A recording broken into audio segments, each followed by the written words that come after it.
সংগ্রাম যদি শেষ হতো তাহলে মুজিববাদী সংবিধানের পক্ষে কথা বলার কেউ এই বাংলাদেশে এখন থাকতো না।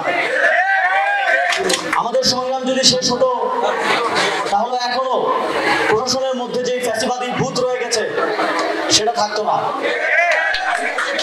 সুতরাং আমাদের এই লড়াই দীর্ঘ।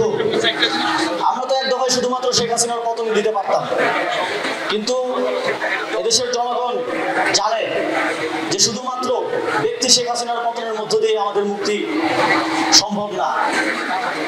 দীর্ঘ 50 বছরে 53 বছরে যে ফ্যাসিবাদী ব্যবস্থা এখানে গড়ে উঠেছে, সেই 72 থেকে 24 পর্যন্ত তার ভিত অনেক গভীরে, তার শেকড় অনেক গভীরে পতিত। আমরা শুধু গাছটা কাটতে পেরেছি, কিন্তু সেই শিকড় এখনো উৎপাদ করতে পারিনি। সেই লড়াই আমাদেরকে চালিয়ে যেতে হবে। সেই শিক্ষা আমাদেরকে মাওলানা ভাসানী দিয়েছেন, সেই পথ আমাদেরকে দেখিয়েছেন। বৈশ্বিক এবং অভ্যন্তরীণ ভাবে কিভাবে সেই লড়াই আমাদেরকে চালিয়ে যেতে হবে সেই রাস্তা তিনি আমাদেরকে দেখিয়ে দিয়ে গেছেন। আমরা সেটি অনুসরণ করতে চাই, তাকে অনুকরণ করতে চাই এবং এই লড়াইয়ে সফলকাম হতে চাই। এদেশের ইতিহাসকে ক্ষমতাসীনরা বারবার তাদের মতো করে মোল্ড করে করে বিকৃত করার চেষ্টা করেছেন, কিন্তু আমরা সেই ইতিহাসের, সেই তাদের বানানো ইতিহাসের যেই দেয়াল, সেই দেয়ালে প্রথম আঘাতটা করতে পেরেছি।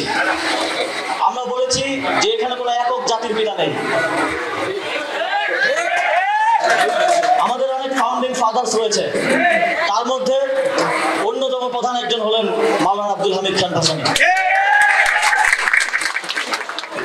আমরা আমাদের পরবর্তী প্রজন্মকে বাংলাদেশের যে ইতিহাস রয়েছে, প্রকৃত ইতিহাসটা তাদের সামনে তুলে ধরতে চাই এবং আমাদের যে ফাউন্ডিং ফাদার্সদের যে অক্লান্ত পরিশ্রম, সুদীর্ঘ লড়াই, আজন্ম লড়াইয়ের যে ইতিহাস রয়েছে তা তাদেরকে জানাতে চাই এবং আপনারাও সেটি ছড়িয়ে দিতে, সেটি সবার মধ্যে, আপনাদের বাচ্চাদের মধ্যে সেই ইতিহাসের যে সত্যতা, সেই সত্য এবং প্রকৃত ইতিহাস তুলে ধরতে সহযোগিতা করবেন।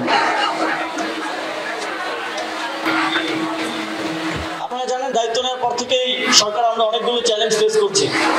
একটা দীর্ঘ যেই ব্যবস্থা, একটা দীর্ঘ যেই ফ্যাসিবাদী ব্যবস্থা প্রতিষ্ঠিত হয়েছিল, প্রশাসনের প্রত্যেকটা মানুষের মননে মগজে যেই ফ্যাসিবাদী চিন্তা, যেই প্রভুত্বশালী চিন্তা প্রতিষ্ঠিত হয়েছে, সেটা একদিনে কিংবা আমি মনে করি অন্তত 10 বছরেও সেটা উপড়ে ফেলা সম্ভব নয়। পুরো একটা প্রজন্মকে সেই ফ্যাসিবাদী ব্যবস্থার বিরুদ্ধে উঠে আসতে হবে, দাঁড়াতে হবে। যেদিন আমাদের প্রজন্ম, এই প্রজন্ম প্রশাসনের প্রত্যেকটা জায়গায় নতুন করে দায়িত্ব না নেবে, ততদিন পর্যন্ত এই ফ্যাসিবাদী ব্যবস্থার সম্পূর্ণ বিলোপ হবে বলে মনে হচ্ছে না।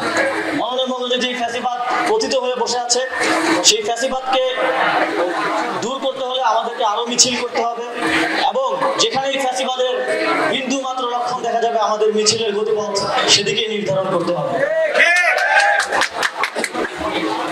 আপনারা কি দাবি করেছেন যে টাঙ্গাইলে যেই টাঙ্গাইল স্টেডিয়াম আছে, সেই স্টেডিয়ামের নামকরণ টাঙ্গাইলের শহীদ মারুফের নামে করার জন্য?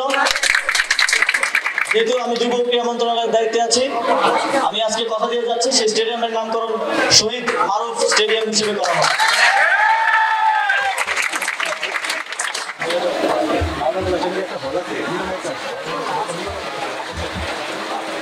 আপনারা জানেন, ইতিমধ্যে আমাদের সহযোদ্ধা মোহাম্মদ নাহিদ ইসলাম তিনি বলেছেন যে 5ই আগস্ট আমরা সশস্ত্র সংগ্রামের ডাক দেওয়ার জন্য প্রস্তুত ছিলাম।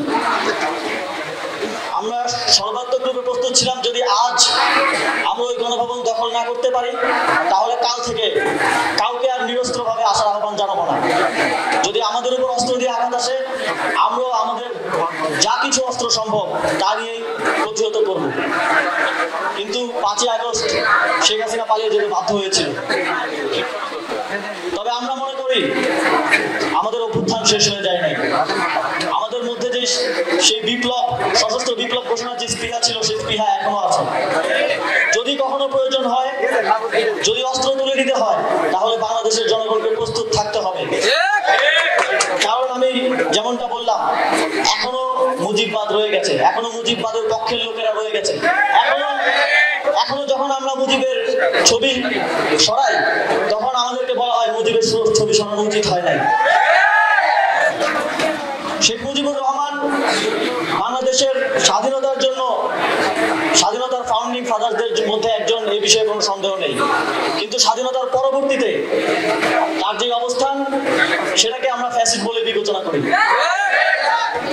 ফাউন্ডিং ফাদারদের মধ্যে তিনি আছেন, কিন্তু কোনোভাবে একক যে অবস্থান ইতিহাসের বিকৃতির মাধ্যমে করা হয়েছিল, সেটাকে আমরা সমর্থন করি না এবং করব না।